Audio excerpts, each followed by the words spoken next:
So, should we start, sir? Am I audible to you? Is it okay? Yes, yes, very much, very much, very much, very much. Yes, why not? So, should we start now?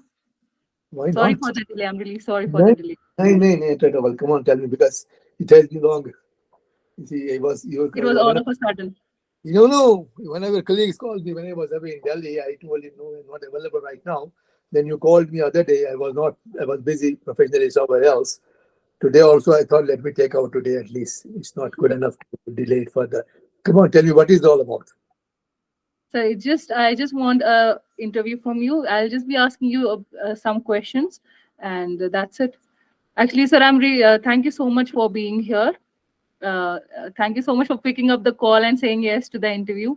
And thank you so much for being so down to earth and saying yes to a junior is something that really admire, because I have seen seniors who do not, I have not come across to the some of the seniors who are like, okay, fine, beta, you can do it. Okay, you can ask me whatever you want to. But you were so kind and down to earth, so it made me realize that there are people in the world like that. So in fact, you have reached a platform where you have a lot, and you have a lot in your life. You have been very successful in your life.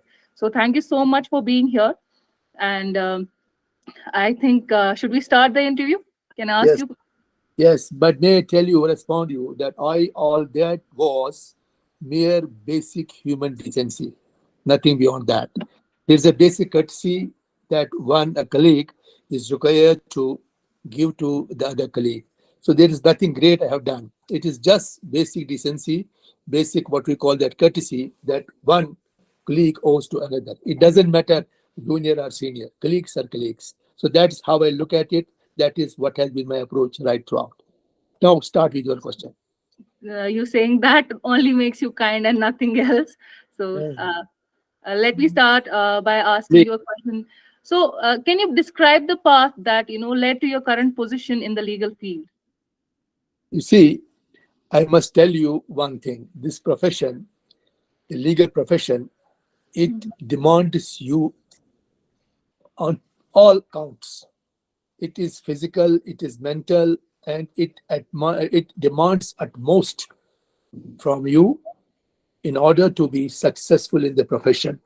See, it is a profession where you got to be fully prepared and having fully understanding of the law and be in a position to meet your opponent in the court. Mhm. That is very, very important. It is a profession wherein you have to pass the test every day that you come to the court with a brief in your hand.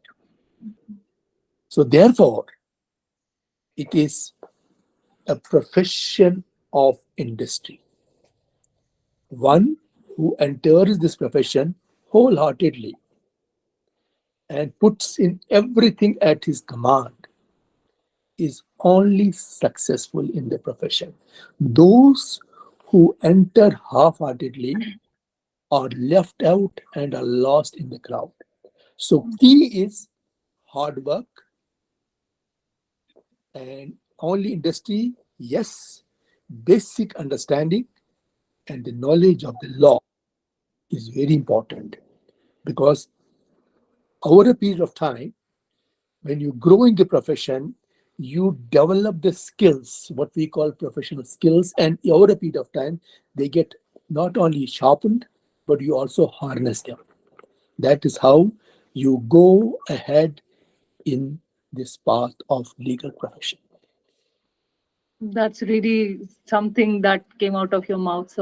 So my second question to you is that in your career of legal profession, what do you feel that that is the most significant changes that has happened in the legal field or in the law? You see, let me tell you one thing. Never look at the change which may not be really worth taking cognizance. Mhm. Because as a student of law, as we are always, whatever be your position and stature, we always remain the students because it's always learning process. Your effort should be always at developing the law. understanding the law better, and ensuring it is administration on, to achieve the object and the purpose for which alone it exists, that is administration of justice. And justice to all those who need it and need it most. Because let us not get entangled into certain things which may not be of so much significance or consequence. Insofar as justice delivery system is concerned, there are inroads being made, there are certain efforts being made, but that should not, in any way impair or impact our urge and desire to make justice available to those who need it most, and at a most convenient and less economical terms. This is what should be our endeavor, particularly in this state and in this stage in which we are now, what phase we are going on. It's very important. There may be certain things which will be very irksome, or there may be certain things which may be irritating, but that need not bother us. Only thing is how best we cut out the path of this path of administering the law with the object of delivering justice to those who need it most. So therefore, changes come and here and there. There is no problem about that, but it should not come unless it stands in the way of delivering of justice, administration of justice, and the law is so obnoxious that violates the basic tenets of the fundamental law, that is the Constitution. Because Constitution is the fundamental law, all other laws are subservient to it. And it is our duty, if we come across, to go about it legally. Going about legally would mean to question its legal validity, maybe on constitutional principles or other legal principles which are evolved over a period of time by various judgments of the Honorable Supreme Court and the Honorable High Courts. That is how it is. That is, be clear in your approach. Never get entangled into side issues. More often than not, most of us get allured and get astray. You must be always on guard on that and see which thread to pick and which to leave. This is very important. And over a period of time, you acquire this, what you call that, the quality in you, the property in you, in distinction between the two, which is the right one, which is the wrong one. We should be picked up, we should be left alone. So, sir, with that comes my next question, which is that we know that the laws and the regulations, they change with time. So, how do you keep yourself updated related to them? How do you keep yourself updated? I know the Yeah. internet has played a huge role in that, but still, Yes. before when there was no internet, how did you keep yourself updated? Yeah. Let me tell you that. See, I tell you, law is a dynamic concept. It is Mm, never static, mm, because laws always change and mm, get molded, because are always made to meet the needs of the society. mhm. Right? Now, the needs of the society are not static. They That's keep on true. changing. They keep on changing. So, in order to law be effective, has to keep pace with the changing society. It has to meet the needs of the changing society. This is what law is all about. That's Mm, why we have the legislature, the framers of the law, who have to be live to all this. Now, when we started a career as a profession, we did not have the facilities that you have available now. But I tell you, it has all its advantages and disadvantages. I'll tell you how. Because when we did not have it, mhm, it was a matter of research for us. mm, And we had to take a lot of research for finding the law, understanding the legal proposition, the issues involved, its legalities, and then the law on the subject. And I tell you, as he said, to use an organ means to develop it. When mm, you use your brains, you mm, work on it, you conduct the research. It not only sharpens your faculty, but also develops your faculty. Now, when and makes you understand and appreciate the law, the propositions for better. Because when you go deep into it, now here today, what you do, it is just at your figure point, what you call that, the figure point. You press the finger, you get the answer. So you don't have to use your Mhm. brain. You That's pick true. it up. You pick it up as it is. When you pick it up as it is, there is no exercise, mental exercise at all involved in the matter. Now, understand and appreciate. When there is no mental exercise involved and you don't use your brains, it has a negative impact. Mhm. If you look it from that angle, it's also that. That is why, even with this facility, I always, speaking for myself, I always insist on a hard copy rather than a soft copy, because to me, as I've been trained, as I've gone about and got used to it, what Mhm. I fully I understand better, I appreciate better when I have a hard copy rather than a soft copy. I must make a confession on that account to you. Okay. So, sir, you just told us that you prepare yourself for a trial or a case. Sir, has there been any challenging case that you felt like, no, this is a tough case or a challenging case? So, in your experience, has there been a case which was very challenging to you? And if there was, how did you approach to it? And how did you, prepare yourself for that trial? My dear, let me tell you one thing. Mm.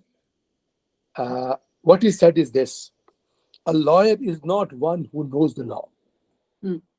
A lawyer is the one who knows how to find the law. Mm. That is the basic concept.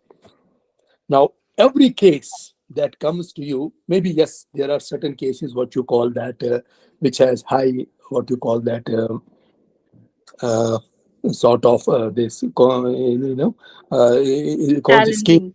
No scales involved in it, which Uh-huh. is a case which has a lot of public related issues involved in it. But the Mhm. fact of the matter is, when you talk of a law, each case is difficult, be it of a very high scale or an ordinary, unless you understand the facts, find the law, and apply the law. Now, the other cases, which are cases where there's a lot of publicity involved in it, and other cases are issues which are a larger public interest issues, is essentially a matter that you can find. There are, see, as I said at the outset, at the very outset, that this profession is a challenge day in and day out. And each day you appear before the court, you have to be fully equipped and prepared, because if you are not able to meet your opponent in the matter, in the court of law, while representing your client, one is lost. One is discarded, he never comes back again. So, for proving your credentials, remaining in contention, you have to be. Rest is other cases where which are much coveted cases, lot of publicity, lot of other things involved in it. That is a different aspect of the. But each case has its own difficulties, has its own implications. It is only when you work on a case, howsoever difficult it may be, every problem has a solution. You know that they say uh, uh, that every problem has a solution, provided you know how to find it. There is hardly any problem which does not have a solution. It has, but only is matter is how do you find it. If you just you will remedy every every wrong, every problem has a remedy.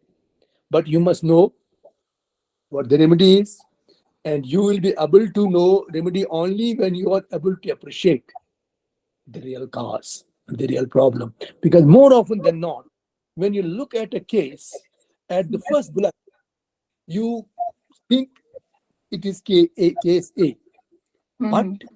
when you deep delve into it, which ordinarily you should do in every case, rather than take it on its first blush, you discover that the case is not what it you had initially thought it to be.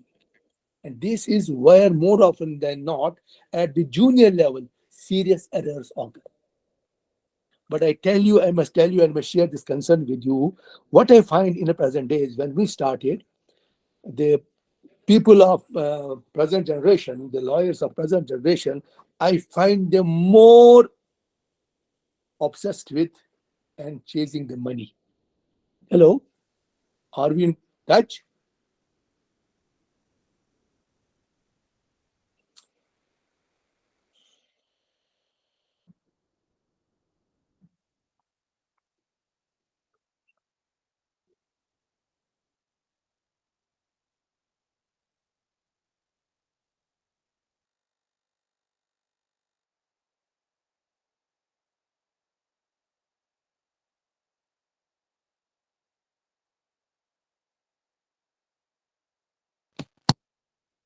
I'm sorry, there must have been some reconnection issue. Um, Sorry for Yeah, that. All right. With that, I have another question for you, which is that, if we talk about a legal profession, there has been a lot of misconceptions among the people. Like, for example, that first thing that comes in my head is that, oh my God, this or that person is a lawyer, so it means that they might be earning so much, or this or that person is a lawyer. ये तो ठग है, they do so many illegal things or whatsoever. There are a lot of misconceptions among the people. So what, according to you, do you think that is the most common misconceptions about the legal profession among the people? see, in your question, there is an answer in itself. As I Mhm, say, it is not the profession that is bad or has some mhm, drawback. No, mhm, it is we, mhm, someone, us, who conduct it in a manner that mhm, creates some kind of bad, what we call that, notions are bad, this have a awful reflection on the profession, to say mhm. it differently. But the fact of the matter is, it is a profession which is a profession of elites and intellectuals. The A profession of elites and intellectuals cannot be, by any stretch of reasoning, they are described as the one to be a profession of thug. Because maybe there, see, you have black sheep everywhere. You find them in every society. There is all That's in. good. But the litmus test is, what is the profession in its essence and substance. See, this is the one of the oldest professions, and not we, those luminaries who were visionary enough to see even tomorrow, were who were the best legal minds that Mhm, world or India can boast of, have been the part of the profession, who have broken new paths, developed the law, given new concepts. That is what the beauty of legal profession. Forget about those, as I said, because probably there was a discussion. As I told you, the problem that I find is these my this young lawyers, but juniors who in the profession, they seem to be more obsessed with the money. They chase the money. Every time I get an opportunity, I keep on telling them, please don't chase the money. Chase the law and chase the knowledge. Pursue the knowledge. Money will chase. But if you keep on chasing the money, you lose the knowledge, and you will find one day lost, because money will never stay with you. You earn mhm, it, it spends, but knowledge that you acquire mhm, always remains with you and would promote you in your professional career, in your professional advancements, and will earn you a name and fame. Money will give you nothing. You earn it, you spend it, gone. So my it has been my endeavor. Whenever I got an opportunity to speak to my younger colleagues, I more often than not try to lay emphasis and make them to appreciate. Please concentrate on knowledge, not the money. Money will come when you have the knowledge. If you don't have the knowledge, money is not going to be with you. You may earn it for a while, but eventually it evaporates. You will not realize it before it's actually gone, and you find yourself high and dry. So this is very important. So therefore, forget, you see, these people are there everywhere, but it can't mhm, impact a society, a profession which essentially world over is reckoned and recorded as a profession of elites and mhm. intellectuals. Therefore, it is said it is only intellectuals, it is those who are good human brains, skilled human legal brains, who only stay and sustain in the profession. All others are lost in the game. That's really well said, sir.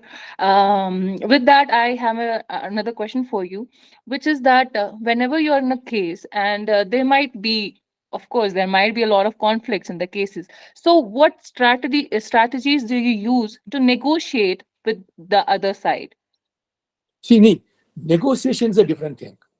Mm-hmm. See, negotiating is something what we call finding a solution through what we call a mediation or amicable settlement. Mm-hmm. When it comes to contesting on legal grounds, it is entirely different because there you stand or fall on the legal grounds. Mm-hmm. And there is no element of empathy or sympathy or anything involved in such kind of adjudications and decisions. But when it comes to, though there should be endeavor, because there are cases wherein we find only because of some the parties stand to prestige, stand to false prestige, and entangle themselves into a ruinous litigation. Ruinous Mm-hmm. litigation. There, our role as a lawyer is, when a Mm-hmm. case like that comes to us, to advise them. Then look Mm-hmm. here, this is the case Mm-hmm. wherein it is best to resolve it amicably. You Mm-hmm. can you give him the advice because we only give advice. Mm-hmm. Inform our client what his case is, what are the legal provisions, and what are the prognosis of his case, so that Mm-hmm. he is in a position to take a call. So, Mm-hmm. as a part of that professional duty, if we find the case is such which has the propensity of getting resolved amicably, our Mm-hmm. endeavors and advice at the Mm-hmm. very outset should be to advise the client that look here, this is the matter, and best way or the option available with you is for an amicable settlement, and if you should go for it, these are the now for him to take a call. Once you do that, your Mm-hmm. duty is over. But because ultimately we all have to go by the instructions, but Mm-hmm. instructions would not mean going by it blindly. What are my duties as a lawyer? I must do that because it is not an ordinary profession. It's a profession where a person you are skilled enough, and a person who comes to you for advice reposes confidence in you on the faith that you have Mm-hmm. skills enough to understand Mm-hmm. the case and help him getting the justice in the case. Mm-hmm. Right? So Yep. therefore, it doesn't. This is what it is. And then amicable settlement, yes, we should endeavor. That is why you see, if you find the provisions, this CPC or other laws earlier, there was no provision for mediation, for a reconciliation, for a settlement. Of late, even framers of law realize that it should be done. That is why now you have a specific provision in your code of civil procedure which provides for an amicable settlement even while the proceedings are on. So that Mm-hmm. is lays that in itself lays emphasis on the settlements, amicable settlements, because ultimately it is for us to bring the parties to the settlement terms and settle amicably. Should there not be something which is incapable of being resolved through a negotiation or amicable settlement? So with that, I have another question for you, which is that what, according to you, is the role that a lawyer play in social justice? See, if you go through the history, Mm-hmm. lawyers all over the world have led all the moments Mm. of the led them, and always have been a beacon Like light. Mahatma Gandhi. Anywhere, look it from Mahatma Gandhi, that is no doubt, there goes no doubt about it. I am telling you world over. Yes, that is Mm-hmm. our national. That is our Mm-hmm. national, that is India. But when you Mm-hmm. look beyond India also, now you Mm-hmm. find beyond India also, you find who were there when they got liberated, who were at the Mm-hmm. forefront, the lawyers. Mm-hmm. Because this is what a stature of a lawyer is. A lawyer in real sense, not see. You must have seen it. You must have read it. Uh, every contract is an agreement, but Mm. every agreement is not a contract. Yes, that is true. I have read that. Likewise, every lawyer is a law graduate, but Mm. every law graduate is not a Is lawyer. not a lawyer. That is true. That is so true. So true. Right? That is so Uh, true. Yes, so sir. therefore, you must pass the litmus test of being a lawyer Mm. before you claim to be one. So true. So, with that, sir, I have another question for you, which is that uh, has there been any moment in your life where you felt proud of yourself? You see, I want to know. I really want to know. What was there, that can, moment in your there, life? there cannot be a self-assessment in our legal profession. Let me tell you. Mhm. Yes, yes, but I may tell you. in a different way the same thing. Mm-hmm. It is always in the estimation of others, not what you say. But I may tell you, when you have a case in hand Mm-hmm. which has a lot of industry involved in it, serious legal issues, complicated Mm-hmm. questions of law, and Mm-hmm. also the person involved is somehow who needs the justice most has been denied. Mm-hmm. What gives you most satisfaction is when you argue such matter and you facilitate being a part of justice delivery system in getting that person the justice in the matter. The kind of ecstasy a lawyer gets is such a thing which is immeasurable beyond description. No amount of money can ever give you that satisfaction. So ultimately, what gives you the satisfaction is the, the role you play as a lawyer, doing full justice with the profession you stand for. Seeing your smile, I can say that you have delivered justice to many because your God alone, smile gives that satisfaction vibe to God, us. God alone knows. Those with for whom I have represented, and people are around my fraternity, the people beyond my fraternity, all the judges of we all the judges we all. But let me tell you one thing: all good things you do, all good work you do, never goes unrecognized. You may feel at Okay. times, probably it has not been, but you will eventually realize that no, no merit, no hard work, no what you call this real service that you render, it never ever is lost. It is reckoned, it is recognized, and today, tomorrow, or day after, you find it, it has got you the recognition, the benefits, the realization that you expected it to deliver. So, with this, I come to my last question, which is what advice would you like to give to all the lawyers, legal professionals out there? One See, advice that we'd like to give them all, yes, including me. yes. No, only basically, let me tell you one thing. As I said, this profession, when you enter, never enter it half heartedly, Hmm. enter it wholeheartedly. And if you enter it wholeheartedly, what I mean is that you enter the profession with your heart and soul. Hmm. And if you enter your profession heart and soul and are honest in your dealings, this profession will never let you down. You will Hmm. find, you will grow and rise scales above during the profession.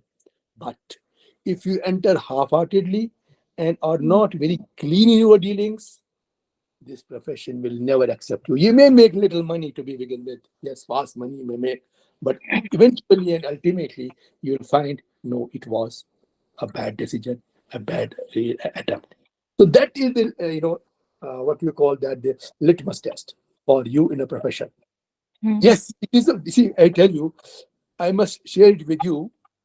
Uh, Many people, when they look us at it now, me or my other senior colleagues or other colleagues who are doing well, speaking for myself, I may tell you, my dear, when I did the first case, it Hmm. was in 1979.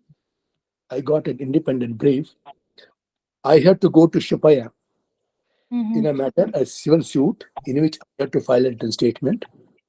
And I may tell you, I did all that, including my travel by a bus from Srinagar to Shupaya back.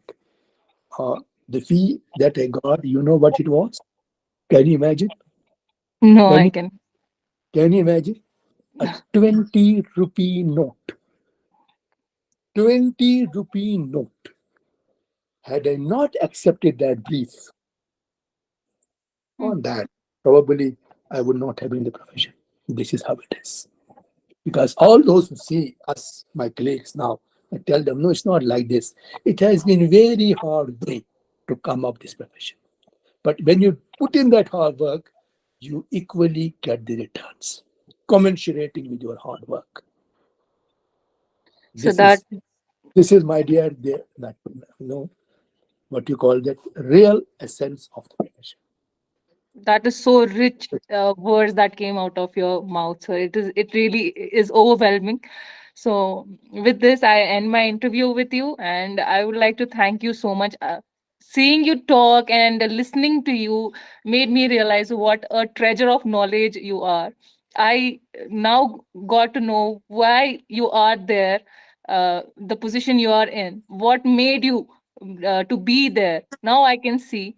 So always, I don't know, you have been always this kind or this, you always, I do not know that you always had this much of knowledge in you, but right now seeing you, I have become a little overwhelmed because of that, because you just shared a story of your first case. So thank you so much for being here with us. It's a big thank you from the Codecast team. Thank you so much for being here. And thank you so much for saying all such generous words. So it really means a lot. You have been uh, you know you have been very cooperative. So thank you so much, and thank you so much for calling me a colleague instead of saying a junior to me. So that No, no, no, no. that makes That's a that's it. huge difference. No, no, no. Let me tell you one thing.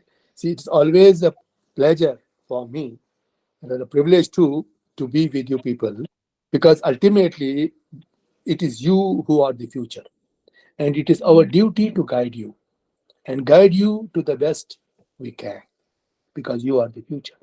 That's why I keep on telling my colleagues that whenever you need any help, anytime, feel free to approach me. I am always there for you, because I want this profession and you all to grow and grow Mhm. as legal luminaries of acclaimed reputation. You must be that, and you can prove it. You have the talent. Only thing is that you have to apply yourself. The day you know how to apply, you will discover yourself. Mark my words. The day you apply, take this Mhm. profession seriously, you will discover yourself. You will discover a lawyer in you. And always a pleasure. Whenever there is anything, the worth I am capable of, rendering any help or any assistance, I am always available to me. This has Thank you. been this has been my stand right throughout. All my colleagues, my seniors, my juniors, will bear me out. Thank you so much, sir. Really means a lot. Thank you so much for being here. All the Thank you best, so much. all the best, all the best. Thank you, sir. Thank you so much. Welcome, Thank you. welcome, welcome.